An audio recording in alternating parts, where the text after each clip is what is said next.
کبھی وقت نکال کے قبرستان جا کے دیکھو، وہاں نہ کوئی ہنستا ہے نہ کوئی بولتا ہے، سب خاموش بس مٹی میں لپٹے پڑے ہیں۔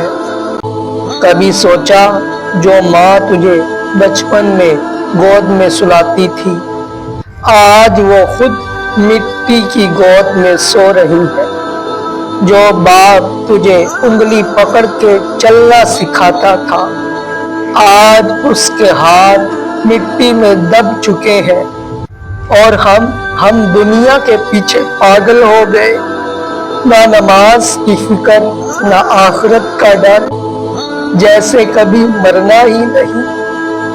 بھائیوں، زندگی کا کچھ پتہ نہیں، توبہ کر لو، نماز سنبھال لو، ورنہ کفن بھی کسی اور کا ہوگا اور جسم ہمارا۔